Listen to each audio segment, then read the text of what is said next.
Nessa noite, queria convidar aqui o pastor Felipe, que é o nosso orador oficial.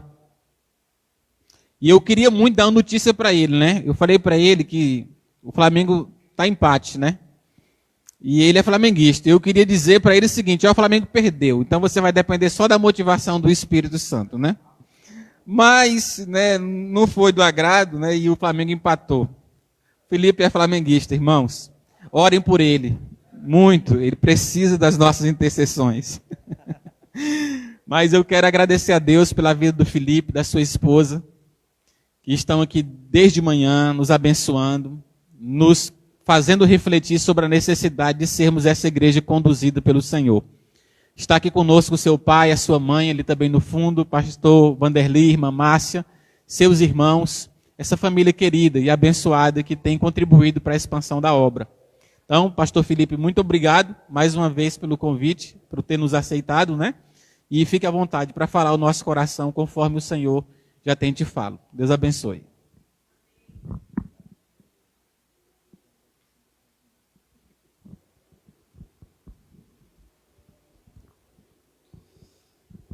Boa noite, irmãos. Saúdo todos com a graça e a paz do nosso Senhor Jesus Cristo. Amém? Abra sua Bíblia em Gálatas 5. Hoje à noite nós vamos olhar para o versículo 16. Gálatas 5, versículo 16. Quero parabenizar mais uma vez a igreja por mais um ano de existência. Dizer que me sinto honrado em estar aqui com os irmãos, privilegiado de fazer parte dessa história. E a minha oração nessa noite é que Deus continue a falar na tua vida e no teu coração, revelando aquilo que já está na palavra e com certeza é de grande necessidade que você escute e que carregue com você essa palavra do Senhor para a sua vida. Amém? Gálatas 5, versículo 16. Por isso digo, deixem que o Espírito guie sua vida. Assim, não satisfarão os anseios de sua natureza humana. A natureza humana deseja fazer exatamente o oposto do que o Espírito quer. E o Espírito nos impele na direção contrária àquela desejada pela natureza humana. Essas duas forças se confrontam o tempo todo, de modo que vocês não têm liberdade de pôr em prática o que intentam fazer. Quando, porém, são guiados pelo Espírito, não estão debaixo da lei. Amém? Vamos orar mais uma vez, pedindo ao Senhor o direcionamento dessa palavra lida, que será explicada e aplicada aos nossos corações. Nosso Deus e Pai, nós oramos nesse momento, porque estamos diante da Tua palavra. E a nossa oração é que o Senhor abra os nossos corações, para que compreendamos a necessidade de apreender a Tua palavra revelada e deixada para a Tua igreja, manuseá-la como edificação para a sua vida. Nós oramos para que o Teu Espírito fale conosco neste momento. Não deixe que nada nos atrapalhe, mas que somente a Tua voz possa ser ouvida nesta noite. Nós oramos no nome de Jesus. Amém. Irmãos, pela manhã nós falamos que uma igreja conduzida pelo Espírito Santo, ela evidencia-se pela manifestação do fruto do Espírito. Amor, alegria, paz, paciência, amabilidade, bondade, fidelidade, mansidão e domínio próprio. Hoje à noite eu gostaria de falar com você sobre duas verdades sobre a nova vida em Cristo. Então este é o tema que eu gostaria de trabalhar com você nessa noite. Duas verdades sobre a nova vida em Cristo. Antes de discorrer sobre o texto escolhido pela igreja, pelos irmãos, algumas considerações iniciais a nível de posicionamento contextual do texto que foi escolhido. Eu gostaria que você se atentasse para as seguintes informações. Primeira, a carta de Gálatas foi escrita por Paulo, e ela foi a primeira carta de Paulo. Por mais que a ordem não esteja assim em nossa Bíblia, mas a primeira carta que Paulo escreveu foi de Gálatas. A carta foi escrita para crentes da região da Galácia, não uma única cidade de Gálatas, mas uma carta circular, uma carta que atenderia às regiões da Galácia, a área correspondente à antiga Ásia Menor, hoje a atual Turquia. Ela foi escrita em sua primeira viagem missionária, por volta de 49, 50 depois de Cristo. Qual é o propósito da carta? Geralmente, meus irmãos, nós não temos uma ideia, ou talvez você nunca ouviu falar, de que as cartas que Paulo escreveu, ele não escreveu porque não tinha nada para fazer.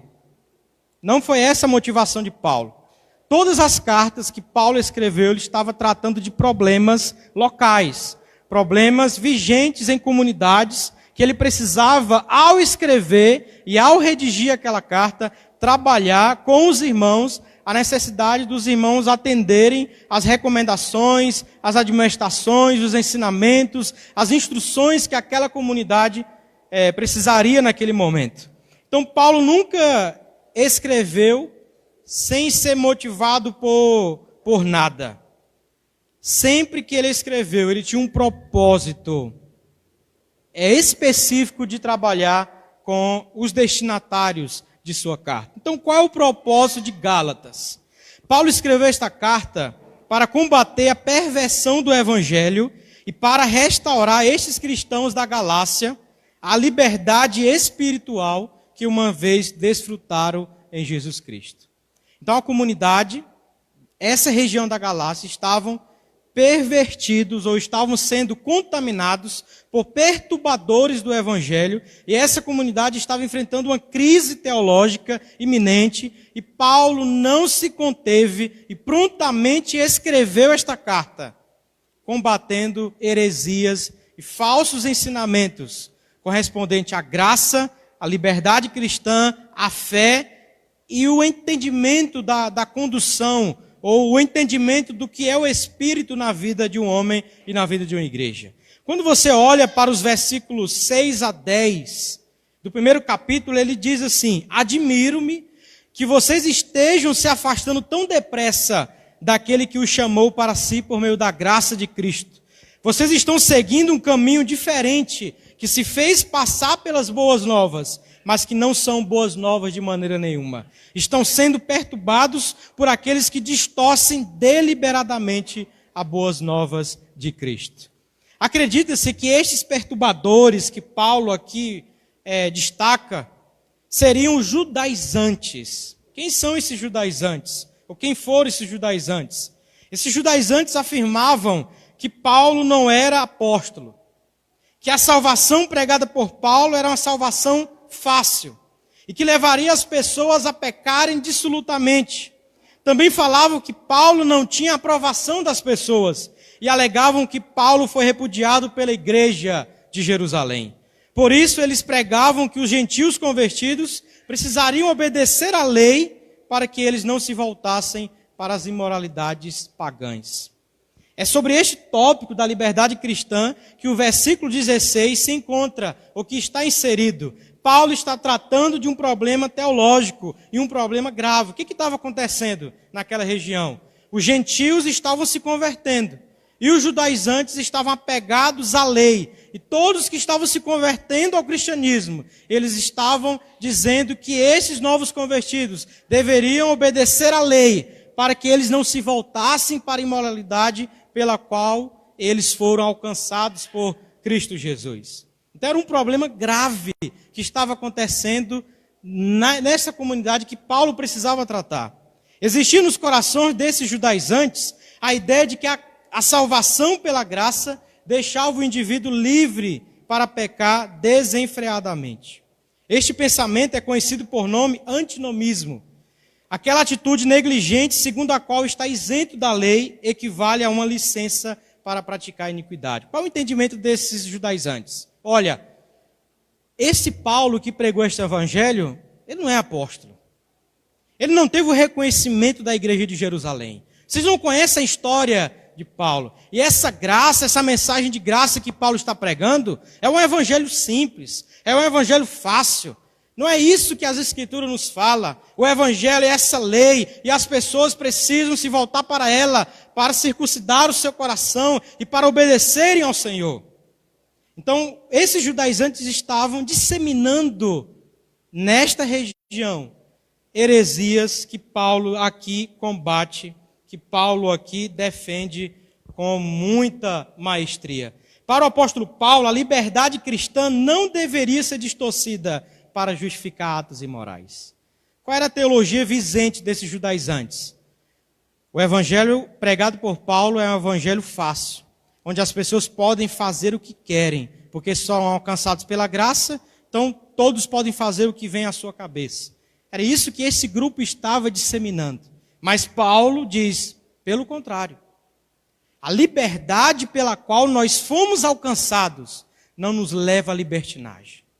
Não nos leva a essa vida regressa dos pecados, que outrora havíamos sido libertados. Mas a liberdade cristã, ela nos leva para um novo direcionamento de vida, de existência, de comportamento. Não mais regrado pela lei, mas regrado pelo Espírito, pela fé e pela graça. Paulo combate, meus irmãos, uma tremenda heresia que estava disseminada naquele contexto. E olhando, meus irmãos, para esse cenário, não é diferente hoje. Existem muitas pessoas que ainda não compreenderam o que significa graça, que ainda não compreenderam o que significa a liberdade em Cristo Jesus. Muitas pessoas ainda alegam de maneira contrária de que esses que pregam sobre a graça são heréticos, não ensinam a verdade, não ensinam o evangelho, mas são esses que não entenderam a mensagem cristã. São esses que não entenderam ainda o que a graça opera na vida de um homem. São esses que ainda não entenderam a progressão que acontece na vida de alguém, que agora foi alcançado pelo Espírito em sua vida. Meus irmãos, Jonas Madureira diz algo que nós não devemos de falar. O legalismo é um dos pecados que a igreja do presente século 21 tem cometido. O legalismo, meus irmãos, é uma volta, é uma regressão ao que os judaizantes estavam fazendo e que Paulo está combatendo nesse momento. E existem muitos homens, muitas comunidades que estão sendo levantadas, estão sendo edificadas ou estão sendo construídas por aí com esse teor barato, com esse teor que não significa a mensagem que é a graça e a liberdade cristã. Dado essas seguintes considerações, meus irmãos, porque o texto não deve ser lidado como pretexto para qualquer coisa que a gente vai dizer.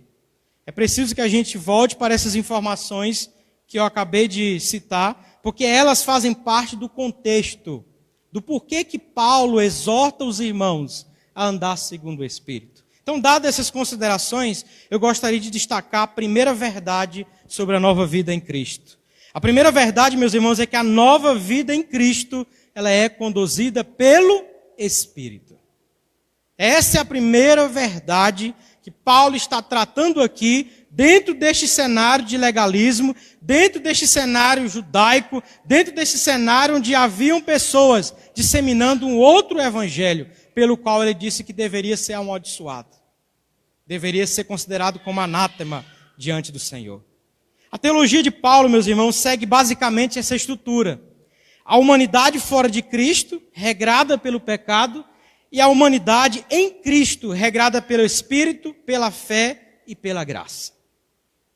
Percebem como essa comunidade estava regredindo espiritualmente? Percebem como esses leitores precisavam desta admoestação de Paulo? Porque a nova humanidade, a existência em Cristo Jesus, não mais está regrada na lei, mas está regrada no Espírito. E quando nós nos voltamos para aquilo que outrora fomos libertados, nós estamos voltando, meus irmãos, para uma existência que lá atrás nós tínhamos. Mas agora, algo novo aconteceu em nossos corações. E nós precisamos evidenciar isso. Então a teologia de Paulo segue basicamente essa estrutura. A humanidade fora de Cristo, regrada pelo pecado, e a humanidade em Cristo. Antes de pertencermos a Cristo, éramos dominados pelo pecado. O pecado era o nosso guia. Vivíamos segundo a carne. A palavra carne, sarx, no grego, sintetiza o pensamento paulino a respeito do pecado. Ou seja, viver segundo a carne é viver no pecado. Então a humanidade fora de Cristo é regrada pelo pecado. O pecado era quem nos dominava.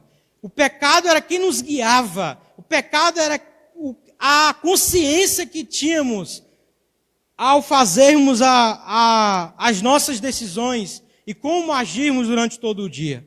Assim, o pecado pode ser descrito não apenas como viver segundo a carne, mas igualmente como estar na carne. A carne é, portanto, uma descrição do próprio pecado, no sentido mais inclusivo da palavra. Quando você olha para Efésios, capítulo 2, os versículos de 1 a 3, ali está o retrato desta teologia de Paulo.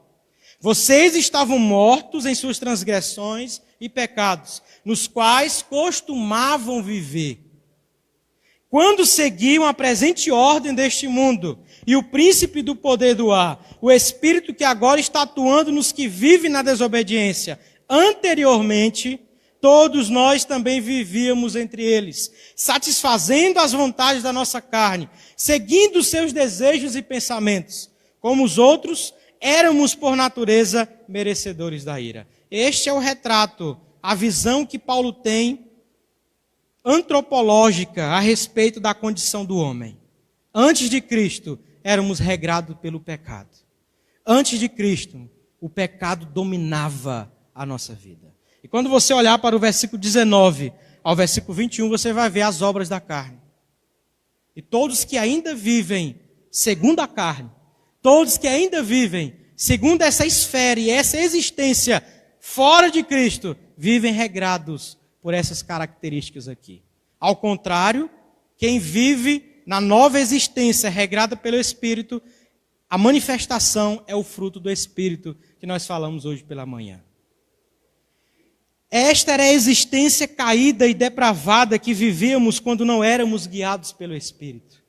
Uma vez que experimentamos da salvação em Cristo Jesus, gozamos de uma nova existência.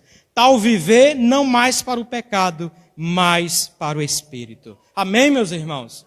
Antes nós éramos do pecado, pecadores. Éramos dominados, guiados, controlados por Satanás, pelo nosso adversário. Mas agora, em Cristo, nós temos uma nova direção. Nós temos uma nova maneira de viver e de se comportar. O Espírito, meus irmãos, não é apenas uma energia. O Espírito Santo não é aquilo que invade a tua vida em um final de semana e no outro final de semana você já tem que buscar ele de novo para você. O Espírito Santo não é isso. O Espírito Santo é a morada permanente, porque o Espírito Santo é o próprio Deus. E o próprio Deus, meus irmãos, é Ele quem deve guiar a nossa vida. Agora nós pertencemos a uma nova esfera, a uma nova existência. Deus nos tirou de um quadro terrível, dominado pelo pecado, onde todos nós merecíamos a ira de Deus, onde todos nós merecíamos o inferno, mas Deus nos resgatou das trevas para a sua maravilhosa luz. E Ele fez isso para que essa nova humanidade, para que essa nova criação viva algo novo. Viva algo conduzido pelo Espírito. É o Espírito, é o próprio Deus quem direciona o homem para essa nova existência, não mais regrada pelo pecado e pelo poder do pecado, mas regrada pela graça de Cristo Jesus, que nos alcançou e nos vivificou em Cristo Jesus. Esse Espírito, meus irmãos, é essa nova consciência que recebemos do Senhor na experiência da salvação. É o Espírito que nos dirige para uma vida piedosa. Ele é o responsável por não permitirmos mais o pecado em nossas vidas. Porque o pecado faz parte do passado. A nova vida, o Espírito, é a inauguração de uma nova era. É a inauguração de um novo tempo. É a inauguração de uma nova fé, de uma obediência disposta a se entregar de maneira completa ao Senhor. Não mais para o pecado, mas para a glória do Senhor, para o fruto do Espírito, para as manifestações que precisam acontecer em nossas vidas. Ser guiado pelo Espírito e andar no Espírito são atitudes opostas a se entregar às concupiscências da carne.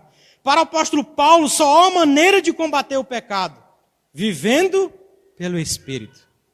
Só há uma forma de você vencer a sua velha natureza: permanecendo no Espírito, sendo controlado pelo Espírito, andando no Espírito, exercendo o domínio próprio, exercendo a mansidão, alegria. Quando nós olhamos para os frutos que nós destacamos hoje, nós entendemos que só existe uma maneira de enfrentarmos a velha natureza que ainda milita com a nova, é pelo poder do Espírito Santo em nós. É o Espírito que milita, não somos nós, não é a minha vontade, não é a minha força, não é sobre o meu querer, mas é sobre o querer do Espírito que rege, que controla, que governa, que me orienta e que está em minha vida.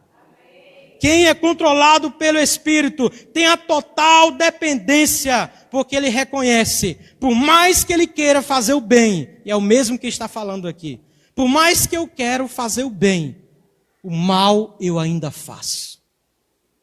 Mas, meu irmão, quando nós permitimos que o Espírito produza essa obra em nós, o pecado não pode mais resistir à nossa vida. Nós teremos a vitória em relação ao pecado. Nós teremos vitória em relação às dificuldades que a nossa vida nos proporciona. O andar pelo Espírito, meus irmãos, é uma experiência diária. O verbo no versículo 16, no original, está no tempo presente. O que isso significa? Isso significa uma atitude ou uma ação contínua. Não é apenas eu receber o Espírito em minha vida, mas é todos os dias eu andar nesse Espírito.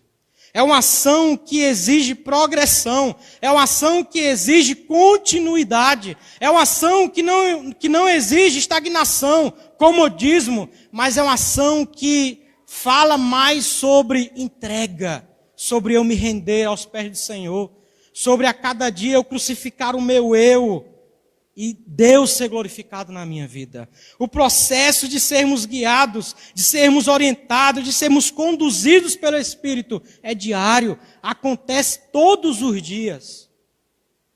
Nós precisamos, enquanto crentes em Cristo Jesus, viver todos os dias na presença do Senhor, vivendo no Espírito Santo. Em todo tempo o cristão deve buscar viver pelo Espírito, e assim ele não se entregará aos desejos da carne. Ser conduzido pelo Espírito não envolve apenas a obra de Deus em nós, mas envolve a entrega de nossas vidas para que o Espírito nos guie. O versículo 18 diz da seguinte forma: mas se forem voluntariamente conduzidos pelo Espírito, então não estarão debaixo da lei. Ou seja, a obra do Espírito na vida de um homem não é apenas ativa. Ou a obra de Deus, ou a obra do Espírito, ela não deve ser entendida apenas de maneira passiva, como alvo de uma coisa que Deus nos fez. Mas a obra do Espírito Santo, ela também deve acontecer ativamente na vida de todo cristão. Todo cristão que faz parte agora desta nova era, desta nova existência regrada pelo Espírito, ele busca este Espírito todos os dias da sua vida. Ele não deixa passar nem um dia sequer sem viver na presença desse Espírito, andando nesse Espírito e permanecendo nesse Espírito. Amém, meus irmãos? Essa é a primeira verdade, que esta era inaugurada pelo Espírito, pela fé e pela graça opera no homem. Não há legalismo, não há lei que possa anular essa grande verdade das Escrituras. O homem alcançado por Cristo Jesus é um homem livre. E essa liberdade o leva a experimentar a poderosa presença do Espírito em sua vida todos os dias. E esta obra, ou essa presença do Espírito em sua vida, não o deixa como ele antes vivia, mas todos os dias ele passa por um processo de melhoramento, de santificação, de aperfeiçoamento, para que no grande dia, quando o Senhor vier nos buscar, nós estaremos da maneira como Ele irá se agradar. Amém, meus irmãos? Segunda e última verdade. A vida pelo Espírito não está mais debaixo da lei. A verdadeira liberdade cristã, ela não significa libertinagem. Os judaizantes estavam errados. E todos que pregam ou entendem que a mensagem da graça é uma mensagem que facilita o acesso das pessoas ao céu, ainda não entenderam o que significa a graça de Cristo Jesus. A verdadeira liberdade cristã não justifica atos pecaminosos. O fato de sermos livres não nos faz adeptos a entendermos ou justificarmos tudo que viermos a fazer. A verdadeira liberdade consiste na nova existência que o homem experimenta através da salvação. A fé em Cristo Jesus nos torna homens livres da lei. O homem não precisa de regras para ele ser Espírito em sua vida. É o Espírito que o santifica. É o Espírito que deve reger o seu comportamento. E não leis, regras humanas, legalismo ou outras coisas que nós estamos vendo em nossos dias. Mas é o Espírito que conduz o homem a obedecer e a viver nesta esfera nova pela qual agora ele faz parte. Os cristãos na Galácia estavam retrocedendo espiritualmente, estavam deixando-se levar por uma doutrina legalista que estava sendo ensinada pelos judaizantes. O legalismo é a religião do mundo que escraviza os homens em sua tentativa de alcançar a justiça através do mérito. O Evangelho é a graça de Deus em operação para libertar os homens dessa escravidão para uma justiça que é um dom a ser recebido.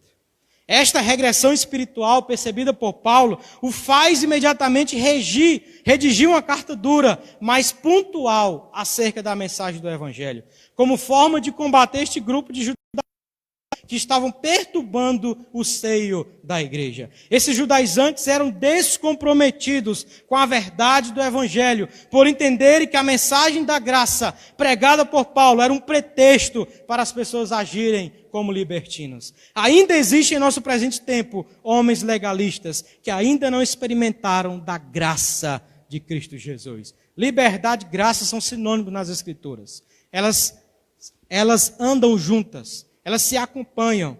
Se eu sou livre, eu sou porque a graça de Deus operou isso na minha vida. E se eu experimento da graça, é porque eu experimento da liberdade em Cristo Jesus. A mensagem da graça não é uma mensagem suave do Evangelho, como os judaizantes pensavam e como muitos ainda pensam hoje. Quem permanece no pecado nunca experimentou da graça. E aqui, meus irmãos, é a grande diferença. Muitas pessoas dizem, esse negócio de que fulano é salvo pela graça, o cara é salvo pela graça, então ele continua pecando, e no final ele é salvo pela graça, então está tudo certo. Você não entendeu o que significa ser salvo pela graça. Quem é alcançado pelo favor imerecido de Deus, não continua mais o mesmo. Não permanece mais no pecado. Se você olhar para a carta de João, lá vai nos falar sobre isso. Aquele que é nascido de Deus, aquele que é nascido do alto, não permanece no pecado. E nem pode dizer, meus irmãos, a salvação é pela graça, então eu posso fazer tudo o que eu bem entender. Se você entende a graça dessa forma, tenho que dizer a você, a graça de Deus impõe ao homem novidade de vida. A graça de Deus impõe ao homem novidade de vida. Aquilo que ele não fazia antes de conhecer a Cristo, agora ele faz. Aquilo que ele não praticava antes de conhecer a Cristo, agora ele pratica. Mas ele não faz isso para ser salvo. Ele faz porque a graça o alcançou. Esta é a grande mensagem do Evangelho acerca da graça, da liberdade cristã, da nova existência que agora pertencemos em Cristo Jesus, oriunda da obra do Espírito, oriunda da obra da fé, que é atribuída a nós justificação, a paz com Deus, e esta experimentação da liberdade que gozamos em Cristo Jesus, não a liberdade que nos vai escravizar no pecado, mas uma liberdade que vai nos fazer livres do poder do pecado e da morte, e livres para servir ao Senhor com ousadia, com alegria, com amor, com reverência, com temor e tremor diante do Senhor. Efésios 2, versículo 8, 10 diz assim: pois vocês são salvos pela graça, por meio da fé, e isso não vem de vós, é dom de Deus, não por obras, para que ninguém se glorie, porque somos criação de Deus, realizada em Cristo Jesus, para fazermos boas obras, as quais Deus preparou de antemão para que nós a praticássemos. Nós não somos salvos pelas nossas obras, mas o salvo faz boas obras, porque a graça de Deus o alcançou. E quando a graça de Deus alcança o homem, quando a graça de Deus alcança uma igreja, esta igreja vive regrada pela ação poderosa do Espírito em sua vida. Ela não precisa mais voltar para costumes, para legalismo, para a lei. Ela precisa se voltar para Cristo, para a cruz, para as Escrituras, que nos fala que em Cristo nós somos livres do pecado e da morte, para vivermos esse relacionamento com Deus durante a nossa vida. A vida pelo Espírito, segundo Paulo, não significa regressão espiritual. Voltar ou estar debaixo da lei é regredir espiritualmente, segundo Paulo. Mas a vida pelo Espírito significa avanço. A vida pelo Espírito significa liberdade cristã. A vida segundo o Espírito significa uma nova existência. Nós ainda pertencemos a este mundo, mas nós estamos em uma outra dimensão, pela qual o que nós fazemos aqui, lá no céu nós seremos reconhecidos. E o que deixarmos de fazermos aqui, lá nós ficaremos de fora. Porque aquilo que fazemos fala a respeito daquilo que somos. Fala a respeito daquilo pelo qual nós pertencemos. Se pertencemos ao Espírito, o Espírito deve reger a nossa vida. Tal existência, meus irmãos, não é mais regrada pela lei, mas pela graça de Cristo Jesus. Quero encerrar com o último texto, Romanos 8, versículo de 1 a 4. Portanto, agora já não há condenação para os que estão em Cristo Jesus, porque por meio de Cristo Jesus, a lei do Espírito de vida me libertou da lei do pecado. Olha aí a estrutura que nós falamos. Da lei do pecado e da morte. Porque aquilo que a lei for incapaz de fazer por estar enfraquecida pela carne, Deus o fez enviando seu próprio Filho. E a semelhança do homem pecador como oferta pelo pecado. E assim condenou o pecado na carne, a fim de que as justas exigências da lei fossem plenamente satisfeitas em nós, que não vivemos segundo a carne, mas segundo o Espírito. Feche seus olhos nesse momento.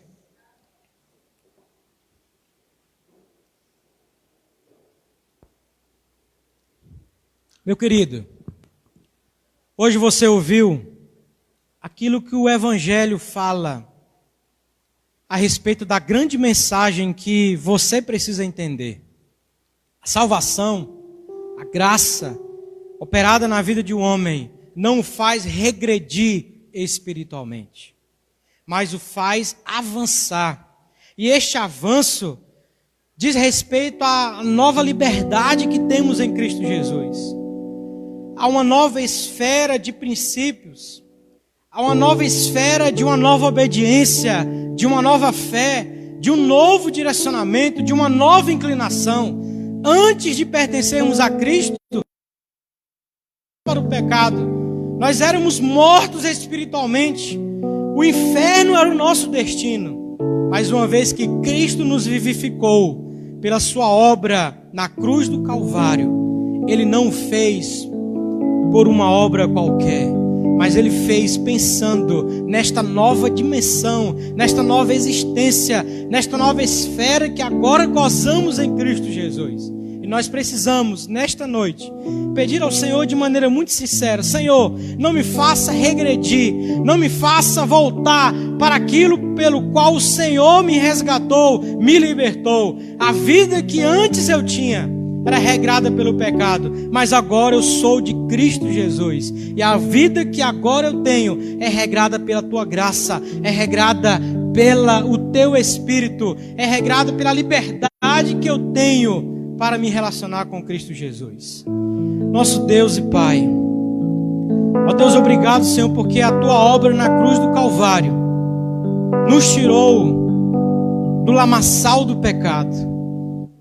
E a Tua obra, Senhor, não foi em vão, porque o Senhor tinha um propósito para a Tua igreja antes do mundo existir.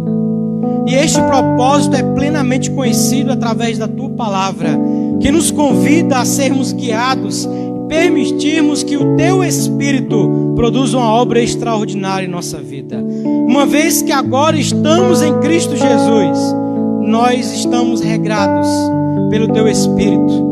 É o Senhor quem domina a nossa vida, é o Senhor quem domina o nosso coração, é o Senhor quem governa a nossa casa, é o Senhor que governa a Tua igreja, é o Senhor que governa a nossa existência. Nós não queremos mais regredir espiritualmente, mas a nova existência que agora desfrutamos em Cristo Jesus.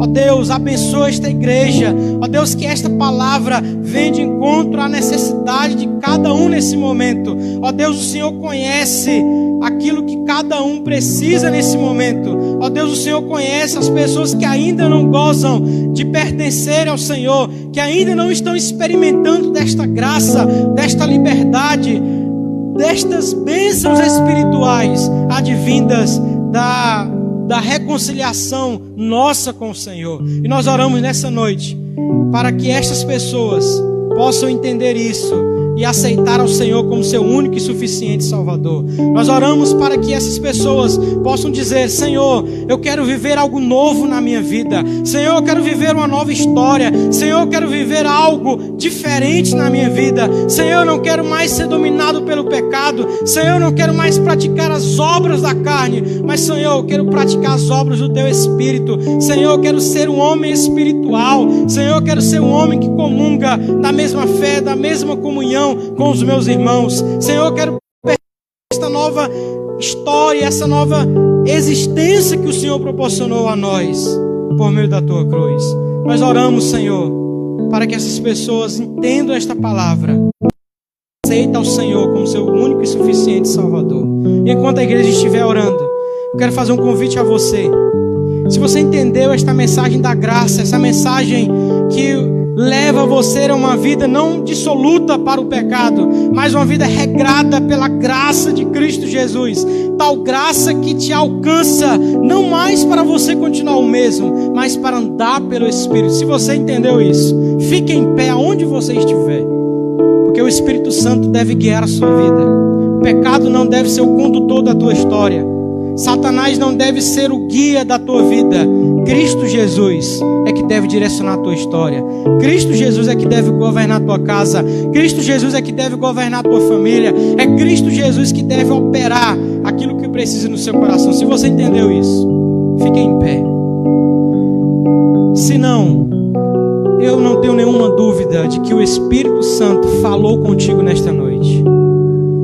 E a minha palavra à Igreja Batista Boas Novas é que Deus continue operando mais bênçãos na vida desta igreja. Que Deus continue abençoando o pastor Hernandes e sua família. E que o seu ministério seja conduzido pelo Espírito Santo. E que esta igreja não passe por esse final de semana como mais um aniversário que a igreja contemplou, mais um sermão que a igreja ouviu, mas que essas palavras que foram ditas pela manhã e neste momento possam ser praticadas na tua vida e levadas a sério todos os dias. Muito obrigado pelo convite, pastor, aos irmãos, pela coragem de nos convidarem a participar desse momento tão singelo, tão especial para a vida da igreja. Fica aqui o abraço formoso do Araguaia a todos os irmãos e o desejo de sucesso espiritual e o desejo irmãos continuarem progredindo e avançando cada vez mais no reino de Deus. Amém? Que Deus então abençoe a sua vida.